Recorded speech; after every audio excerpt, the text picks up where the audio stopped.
Hola, ¿qué tal amigos? Mucho que contar en Brújula de Mercado para repasar los mercados financieros y la actualidad internacional. Y en este caso vamos a traer artículos de CNBC, de Bloomberg y de otros tantos diarios más financieros donde vamos a comentar un poquito cuál es el panorama global y qué es lo que está realmente pasando. Empezando por, fijaos, en la portada traigo las protestas de Hong Kong, traigo además al presidente Xi Jinping con la gobernadora de Hong Kong y traigo también al fundador del mayor hedge fund del mundo, porque se han posicionado bajistas con más de 1.000 millones de dólares en posiciones bajistas sobre el mercado americano. Traigo a los bancos europeos, los principales bancos europeos, porque vamos a hablar de por qué la banca europea se atrinchera y cómo la Unión Europea traiciona sus propios principios fiscales en la manera en que los nuevos programas de estímulo fiscal que vengo comentando las últimas semanas de la Unión Europea van en contra incluso de las propias directrices que tenía la propia Unión Europea, de que no se podía sobrepasar más del 60% del Producto Interior Bruto de cada país en propia deuda. Y eso sabemos que de lejos se está sobrepasando. Es decir, que a excepción de Alemania, que es de las que menor deuda acumula, el caso de Italia es el más exagerado y el caso del resto de países de Europa, incluyendo España, van prácticamente detrás. Y no es una excepción porque si me voy a Estados Unidos está a la cabeza de deuda sobre el Producto Interior Bruto. Pero nos trae a la reflexión que siempre hemos hecho desde Brújula de Mercado. Es una deuda que se acumula, pero que está monetizada en la moneda que ellos mismos imprimen.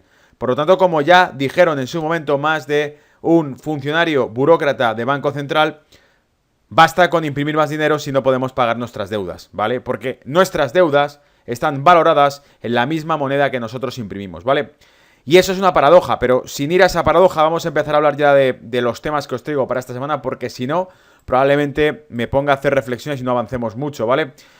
Te recuerdo que si no lo estás, te invito a que te suscribas al canal más punk que existe de información de mercados financieros, donde decimos las verdades tal como son, ¿vale? Entonces, bien, primer punto, Hong Kong. China podría herirse a sí misma. Es un artículo de Bloomberg donde habla cómo realmente China se encuentra entre la espada y la pared, en la medida en que, primero, se siente herida, ahora leeremos al detalle el artículo de Bloomberg, pero se siente herida China por la postura política que está tomando Estados Unidos. Directamente ha dicho China que se están inmiscuyendo en los asuntos de China cuando Estados Unidos vota en el Congreso americano una ley que está directamente vinculada con las protestas de Hong Kong, y habla de que realmente se puede estar entre la espada y la pared porque China, pese al descontento político que tenga contra Estados Unidos, poco puede hacer porque hace peligrar el propio daño económico que se está produciendo a nivel global y sobre todo a China, empezando por China, ¿vale? Que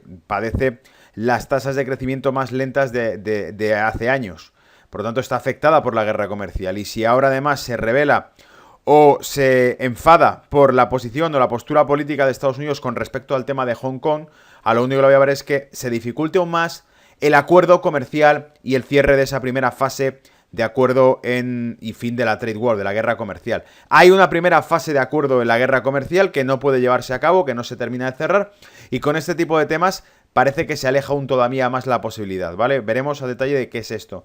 2. Preocupa la deuda pública europea, y en este caso son las preocupaciones que tiene la Comisión Europea sobre los ratios de deuda que mantienen los Estados europeos. Y es aquí donde volvemos a entrar en las paradojas, porque si bien la Unión Europea solicitaba o advertía que es hora de generar estímulos fiscales y de estímulo económico para países miembros de la Unión Europea que se preparen para cualquier tipo de escenario y en definitiva nos deja dar a entender que las cosas se pondrán difíciles en Europa, ya lo está advirtiendo la Comisión Europea. Al mismo tiempo advierte de que no se incurra demasiado en deuda porque nos haría mucho más vulnerables desde Europa a cualquier crisis financiera que ocurra si estamos muy expuestos a la deuda, ¿vale? Porque no podrían pagar la deuda de vuelta ni tampoco la tasa de interés.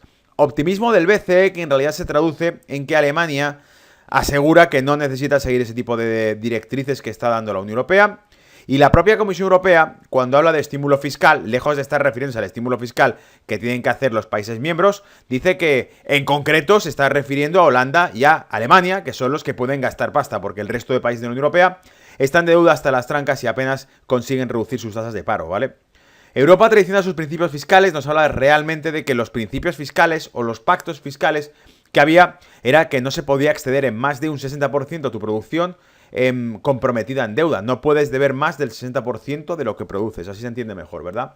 Ese era el principio y evidentemente está más que violado porque vemos que los ratios de deuda de prácticamente todos los países o las principales economías de la Unión Europea están rozando el 100% de lo que producen actualmente, incluido Reino Unido, Francia sin duda, Italia, España, etcétera, ¿vale? A excepción de Alemania, insisto.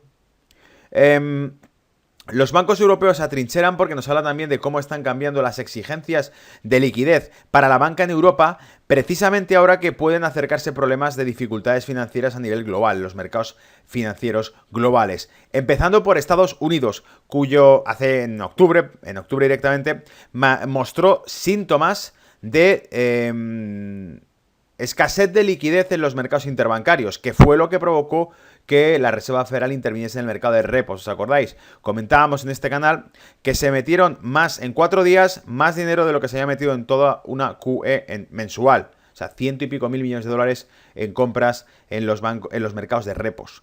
La deuda nacional de Estados Unidos alcanza los 23 trillones, y en este caso ese artículo en concreto nos va a hablar de qué porcentaje de responsabilidad tiene Donald Trump dentro de ese incremento de nuevos máximos de la deuda nacional de Estados Unidos, de esos 23 trillones. Porque la promesa de Donald Trump, entre otras, era reducir la deuda de Estados Unidos.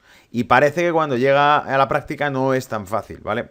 Y el último punto, el mayor hedge fund del mundo se posiciona bajista por más de 1.000 millones de dólares en la renta variable americana y por eso se va a estudiar. Es una entrevista hecha de la CNBC al fundador del hedge fund donde habla de que en realidad no es que se posicionen bajistas, es que sencillamente se cubre las espaldas.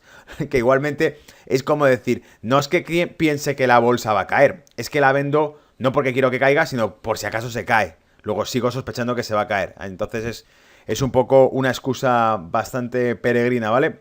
Vamos con ello, Bloomberg, lo primero, Hong Kong y la guerra comercial.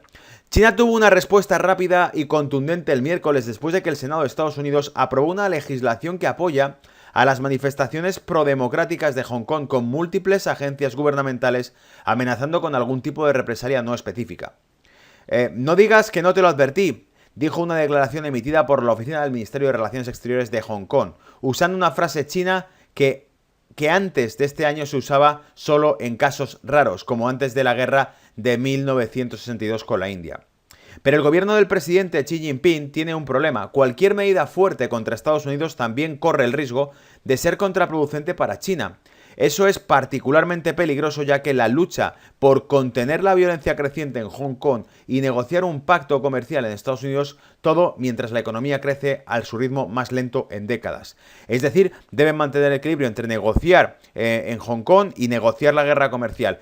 No reprimir las protestas en Hong Kong por la opinión pública, es ahí, en mi opinión y hablando claro, cómo tienen pillado por los huevos al gobierno chino, porque el mundo entero y todos los medios focalizan su atención y es motivo de apertura de telediarios en muchas ocasiones hablar del tema de China. Desde luego es un ingrediente sustancial que no desaparece, las protestas en Hong Kong están puestas en el ojo de mira de la opinión pública y por lo tanto China debe tener mucho cuidado con lo que hace y por eso China probablemente no esté reprimiendo fuertemente esas protestas, porque sabe que el resto del mundo está mirando, ¿vale?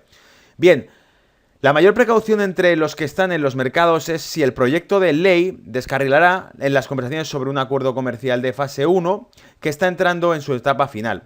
Las acciones de Europa y Asia cayeron junto con el futuro del índice de renta variable estadounidense el miércoles debido a las preocupaciones de que podría generar más demoras.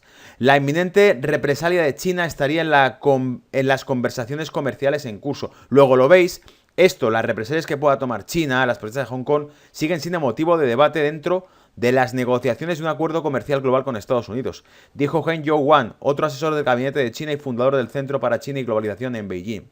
El proyecto de ley de Hong Kong causará un daño tremendo a la perspectiva de un acuerdo comercial y detendrá el proceso de negociación ya que el lado de China no se relacionará positivamente con sus homólogos estadounidenses. Es decir, el hecho de que se haya aprobado una ley relacionada con las protestas en Hong Kong hará que China se muestre reacia a negociar o acceder en las conversaciones comerciales. Pero aquí Bloomberg lo que dice es que eso perjudicaría a la propia China, que necesita llegar a un acuerdo comercial. Y dice, el dilema de Trump.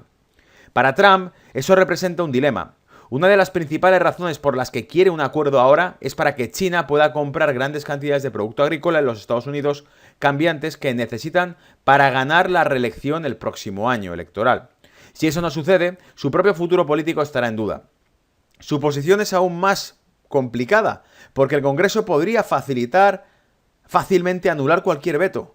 Si firma un proyecto de ley, podría torpedear las conversaciones comerciales, mientras que se niega a firmarlo, le dará a sus opositores políticos la oportunidad de atacarlo por ser débil en China. Y es aquí realmente por lo que vemos que el Congreso americano se mete en el tema de Hong Kong.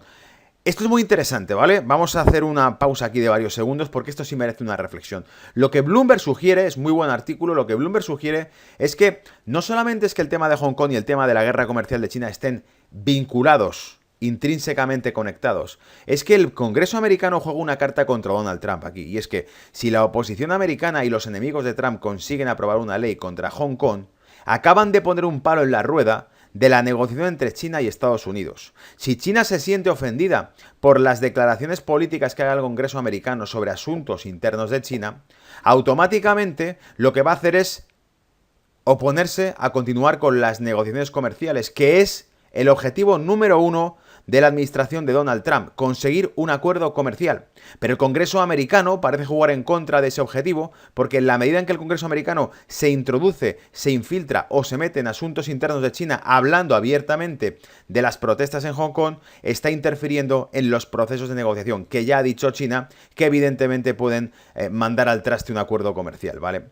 Su posición es aún más complicada, aquí nos habla esto. Como Estado de un solo partido, China no tiene que preocuparse por ese tipo de presión electoral, pero también quiere detener el sangrado y evitar más aumentos de las tarifas, incluido uno que aún se espera que tenga lugar en diciembre. Y si Xi Jinping puede estar bajo presión dentro del Partido Comunista, una rara reflexión del New York Times esta semana de documentos internos que muestran abusos contra los derechos humanos en Xinjiang señaló cierta disidencia en el opaco sistema político de China. Es decir, el New York Times sugiere que el propio Partido Comunista Chino podría tener ciertas disidencias internas en tanto en cuanto cómo solucionan los problemas de las protestas. Es decir, habrá una mano dura que pida que esto se solucione rápido, que haya una intervención del ejército, como ya ocurrió, desplazamientos del ejército y de tropas militares chinas alrededor de las ciudades de Hong Kong, sin que intervengan todavía, y otros que abogarán por una postura bastante más pacífica,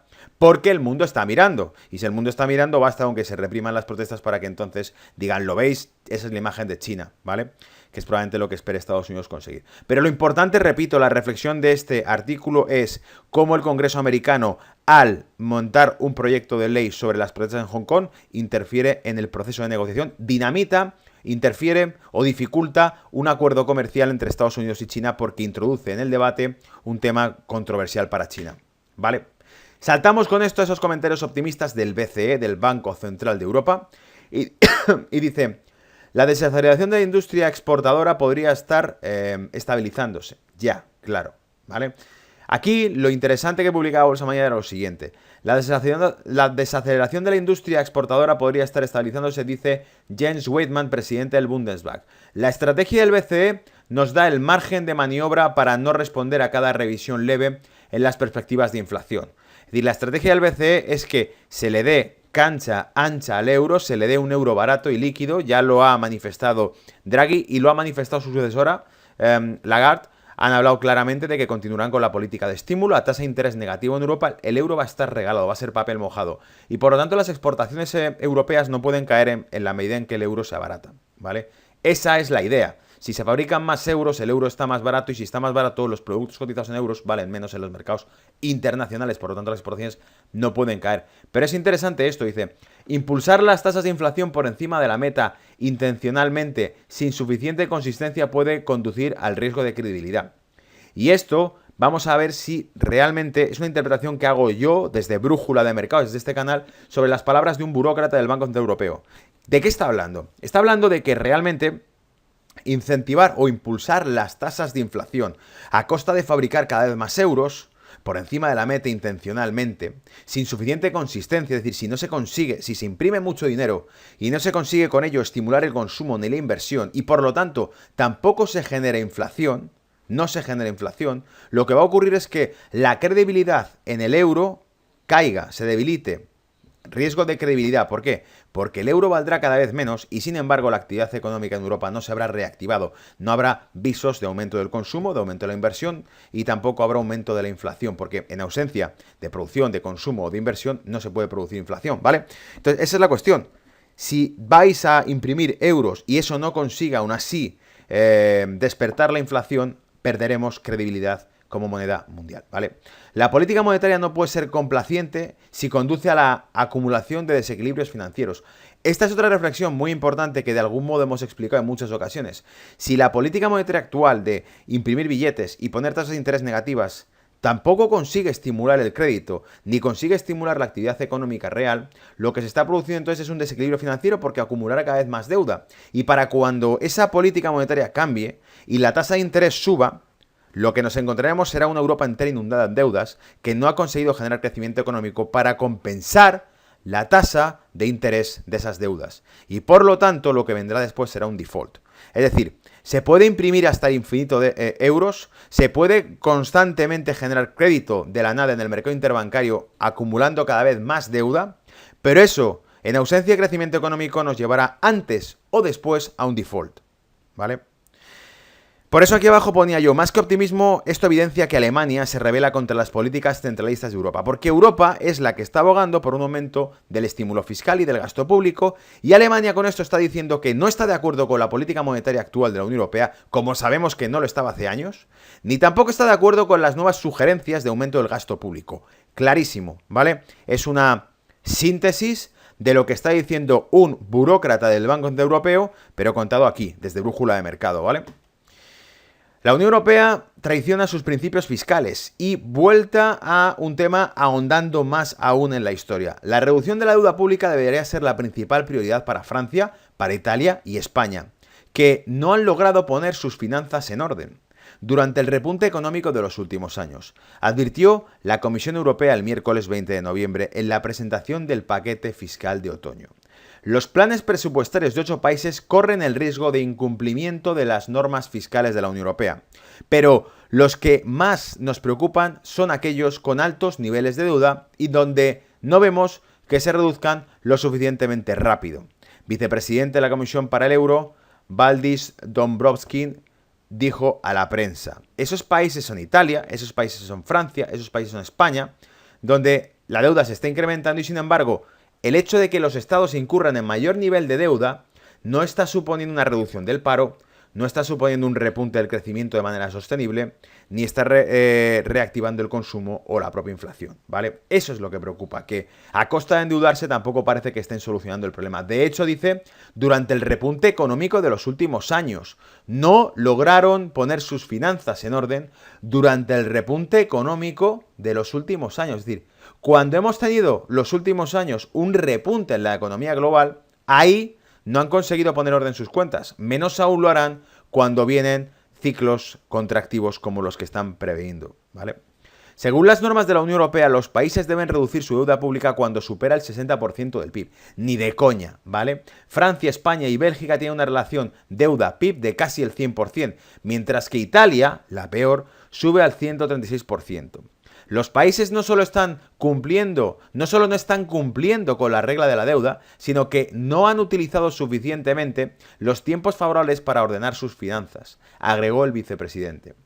Según las normas de la Unión Europea, los países deben reducir su deuda pública cuando supera el 60%, y dice, y según la evaluación de la Comisión, estos países no planean ningún ajuste fiscal o incluso expansión fiscal en 2020. Es decir, aquí vuelven entonces los fantasmas del ajuste económico de Europa. Por eso Steve Jacobsen hablaba de que era necesaria una recesión en Alemania para que Europa cambie. Porque ahora que se habla de estímulos fiscales, cuando algunos van a empezar a hablar de esto, dicen, no, si ya no han conseguido equilibrar sus cuentas durante los años positivos, menos aún lo harán durante los años negativos y lejos de aplicar una política de estímulo económico, lo que van a hacer es contraproducente y se van a endeudar más todavía, ¿vale? Dice, no planean ningún ajuste fiscal o incluso una expansión fiscal. Es decir, esta gente no piensa reducir su deuda y es más, están planeando gastarse más todavía. Eso es lo que están diciendo, ¿vale? Y es verdad, porque es precisamente las recomendaciones que dio la propia Comisión Europea a los países miembros de la Unión Europea, que se preparen para cualquier escenario y que inicien políticas de estímulo fiscal, en especial Holanda, Países Bajos y Alemania, dijo, ¿vale? Dombrovskis recordó que los altos niveles de deuda hacen que los países sean más vulnerables a posibles choques económicos y les pidieron que prioricen la reducción. Sin embargo, la Comisión no solicitó a Francia ni Italia ajustes en sus planes presupuestarios, sin embargo lo hizo a Bélgica y a España. Los planos enviados para Portugal, Eslovenia, Eslovaquia y Finlandia tampoco están en la línea con las normas fiscales y la Comisión los instó a tomar medidas necesarias dentro de sus planes presupuestarios para cumplir también con los requisitos del Pacto de Estabilidad y Crecimiento. Dicho de otro modo, las cosas se van a poner complicadas en el escenario internacional, la economía general. La Unión Europea ha advertido, prepararos porque puede venir un ciclo negativo y duro para la economía global y al mismo tiempo no se os ocurra gastar dinero, es decir, reducir la deuda. ¿Cómo vas a reducir la deuda en un proceso de una economía en contracción cuando no han conseguido reducirla mientras la economía en teoría se estaba expandiendo? Si la economía iba bien y no conseguían sanear las cuentas, ¿cómo van a hacerlo cuando la economía vaya mal? Cuando no haya ingresos y tengan que gastarse pasta en no dejar la economía caer a plomo. Porque eso fue lo que hicieron tras la crisis de 2008. Estados Unidos generó estímulo económico, generó estímulo fiscal, la Unión Europea lo que hizo fue recorte, recorte y recorte, y por eso acumulábamos una tasa de paro de casi el 10%, mientras que Estados Unidos estaba por debajo del 4%, ¿vale? Al otro lado de la historia, la Comisión insistió una vez más en la necesidad de que Estados miembros con cierto margen fiscal, es decir, Alemania y Países Bajos, apoyen la inversión, es decir, que se pongan a gastar ya dinero, ¿vale? El comisario de Economía, Pierre Moscovici, acogió con satisfacción los primeros pasos desde hacia una política presupuestaria bastante más expansiva. Es bueno para esos países, pero también para la zona euro en su conjunto, agregó. Si bien la imagen general es buena, existen diferencias importantes en todo el bloque. A medida que las economías europeas y mundiales se desaceleran, la Comisión instó a los Estados miembros a utilizar sus herramientas fiscales para prepararse para los tiempos difíciles que se avecinan. Prepararse para los tiempos difíciles que se avecinan. ¿Y cómo se van a preparar para ello? Es decir, si los países que más deuda han incurrido, en concreto hablo de Francia, España o Italia, sobre todo España e Italia, altos niveles de deuda, y no han conseguido reducir su paro, Italia está en torno al 10, 8%, España está por debajo del 14% relativamente, los únicos que pueden generar estímulo, porque se lo pueden permitir, son Alemania, y el consejo que da la Unión Europea es que se recorte deuda y se genere estímulo económico. ¿De dónde van a sacar el estímulo económico si no tienen dinero? ¿Vale? Eso es lo que es más divertido de todo esto. Que diga, solamente los alemanes podrán volver a hacer estímulo económico. Por lo tanto, las divergencias entre Estados miembros de la Unión Europea se incrementarán aún más de lo que hicieron en 2008, 2009, 2010, 2011, cuando la banca de España o de Italia eran destruidas, mientras que bancos como el Commerzbank, con ratios también de activos tóxicos altísimos, recibían dinero casi a coste cero, ¿vale? Por lo tanto, las divergencias y los desequilibrios en Europa han venido muy bien a los bancos de Alemania, ¿vale?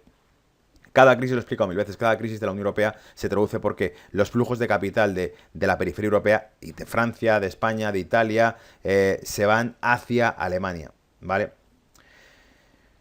Moscovici defendió el trabajo realizado por la Comisión en los últimos 5 años. Si usas las reglas con flexibilidad pueden progresar. Agregó en comentarios que llegan a un momento en que varias voces de la Unión Europea piden una revisión del pacto fiscal de la Unión Europea o al menos la flexibilidad dentro.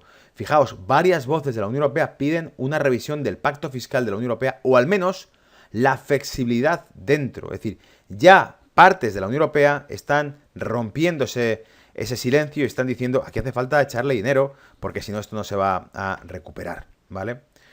Entonces vemos cómo empieza a existir una tendencia por parte de Alemania hacia todo lo contrario. Hay que reducir el estímulo, no estamos de acuerdo con la política monetaria, no estamos de acuerdo con imprimir billetes y mucho menos con gastar dinero. Eso es lo que dice Alemania, que se encuentra en una buena situación.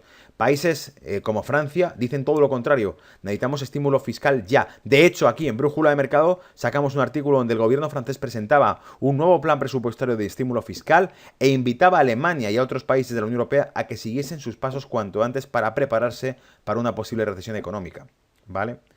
Europa implementará fielmente nuevas normas internacionales que obligarán a sus bancos, que luchan por recuperar la confianza de los inversores, a recaudar alrededor de 135.000 millones de euros en capital adicional para enfrentarse a futuras crisis, dijo la Comisión Europea el martes 12 de noviembre.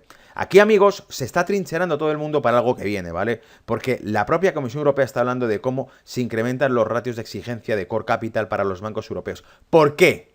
¿Por qué se incrementan esas exigencias? Porque evidentemente piensan que va a haber, ¿qué? Escasez de liquidez en los mercados. Europa argumentó a favor de permanecer leal al acuerdo internacional para evitar una carrera reguladora hacia el fondo, que ciertamente fracasará en caso de otra crisis financiera, dijo el jefe de la Autoridad Bancaria Europea, José Manuel Campa, mismo evento.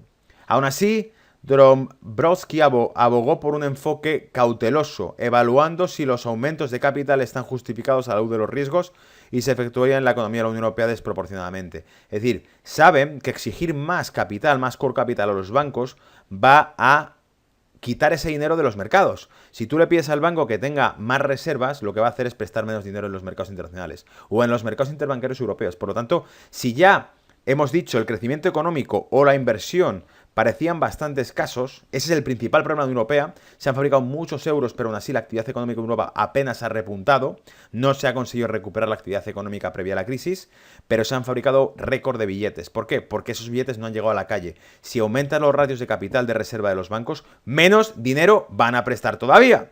¿Vale? Por eso les da miedo tocar ese tema. Si tocan ese topic, saben que se pueden cargar por completo la liquidez en los bancos.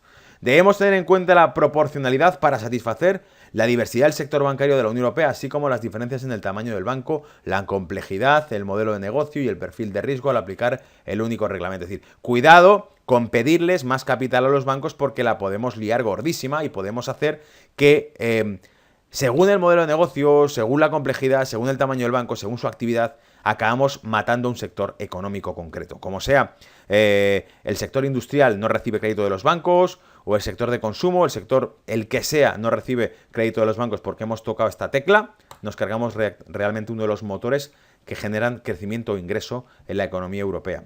Y sigue, Dombrovskis confirma que la Comisión presentará su propuesta legislativa para implementar la reforma de Basilea III en Europa en el segundo trimestre de 2020. Para cumplir con los estándares de Basilea III, la Autoridad Bancaria Europea estimó en agosto pasado que los bancos europeos necesitan un aumento de los requisitos de capital de alrededor del 25% en comparación con la situación actual de hoy, que serían 135.000 millones de capital más depositados y no prestados para que cumplan con los requisitos de Basilea III. Buscar fondos adicionales en los mercados llevaría a un momento difícil para los bancos europeos, dado que todavía no se han restablecido la plena confianza en el sector bancario de la Unión Europea. Es decir, todavía no están recuperando el sector bancario de la Unión Europea de la crisis y se le van a exigir más condiciones. Señaló que los inversores tienen dudas sobre la sostenibilidad a largo plazo de las ganancias de los bancos de la Unión Europea, especialmente en comparación con sus pares estadounidenses. Fijaos porque, hablando en cristiano, todo eso se traduce en una sola cosa. Los bancos no van a prestarte pasta ni para comprar una casa ni para invertir en negocios porque tienen miedo de que mañana se les exija más dinero en sus arcas a ellos. Y que si no pueden cumplir con esas exigencias tendrán que declararse insolventes o tendrán que declarar problemas de liquidez y tendrán que volver a recurrir a rescates bancarios, ¿vale? Ese es el miedo. Siempre lo ha sido, se llama la crisis de la confianza. Los bancos apenas se prestan, ni siquiera, no al público, no a los empresarios, no a las empresas, no a las familias para comprar casa tampoco, sino que ni siquiera entre ellos, la guerra o la crisis de la confianza.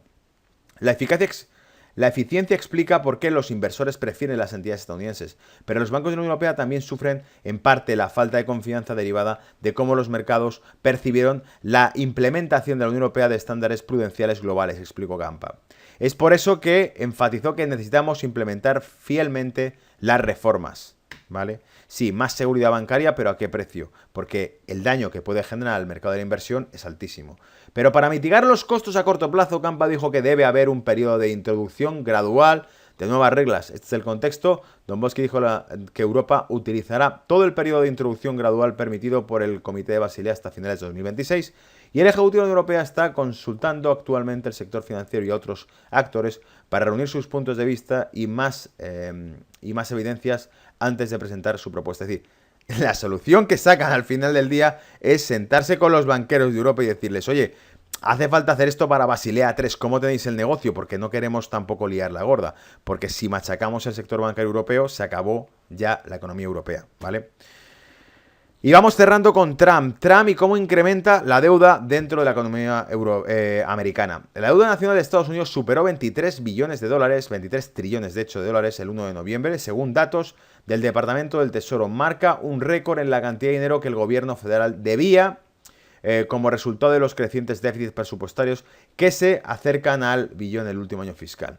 Para poner eso en perspectiva, la cifra es aproximadamente igual a la economía de China, Japón y Alemania combinadas, según la Fundación Patterson, una organización que aboga por la reducción del déficit. Sin embargo, 3 años después de la presidencia que rompe las normas, el gasto público de Trump se mide de manera similar al de sus precursores. Está en línea con los presidentes republicanos anteriores como George Bush, que acumuló déficits con aumentos del gasto militar y una ola récord de impuestos. Trump ha agregado 3 billones a la deuda total hasta ahora durante casi 3 años en el cargo. Eso a pesar de su compromiso de eliminar la deuda nacional en 8 años, como lo hizo en 2016 cuando hizo campaña para ser el rey de la deuda, el que eliminase la deuda americana. Acumulación en términos porcentuales agrega otra perspectiva. La deuda federal aumentó un 19% hasta el 1 de noviembre del primer mandato de Clinton y creció un 36% hasta el año 2000, el último de su presidencia. Para Bush, la deuda creció un 20% hasta la misma fecha y terminó aumentando un 36% al año fiscal de 2008. La deuda aumentó un 41% en los primeros 1012 días de Obama en el cargo. En última instancia se disparó alrededor de un 84% cuando el año fiscal 2016 llegó a su fin. Bajo Trump, la deuda creció aproximadamente un 15% en 3 años hasta el momento, y la Oficina de Presupuesto del Congreso proyecta que podría aumentar un 43% más a final de año de 2024 a los niveles de gasto actuales. El pensamiento económico convencional sostiene que los déficits disminuirán cuando la economía esté sana a medida que el gobierno retire el gasto y extraiga más dinero de los impuestos como resultado del menor desempleo. ¡Ajá! Esto es lo que hemos explicado más de una vez y lo que he llamado, técnicamente hablando de economía, políticas anticíclicas. Aumentan el gasto público hasta que consiguen que la economía esté a pleno rendimiento y es entonces cuando incrementan los impuestos. Pero cuando la economía está débil, bajan los impuestos y generan gasto público. Y cuando la economía empieza a tirar y se recupera, es cuando reducen el gasto público e incrementan los impuestos para recaudar el dinero que se han estado gastando en los años previos.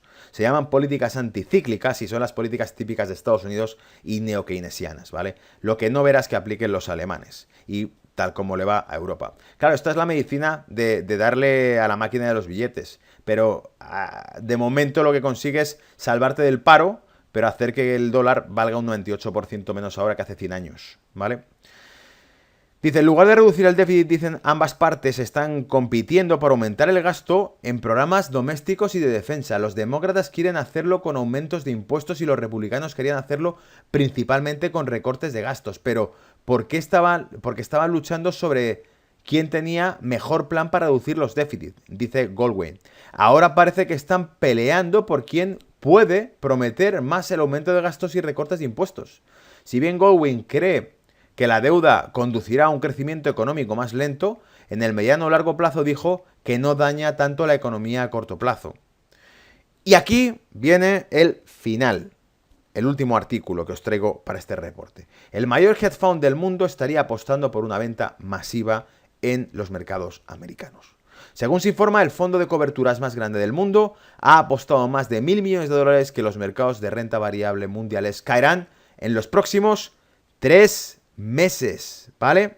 3 meses.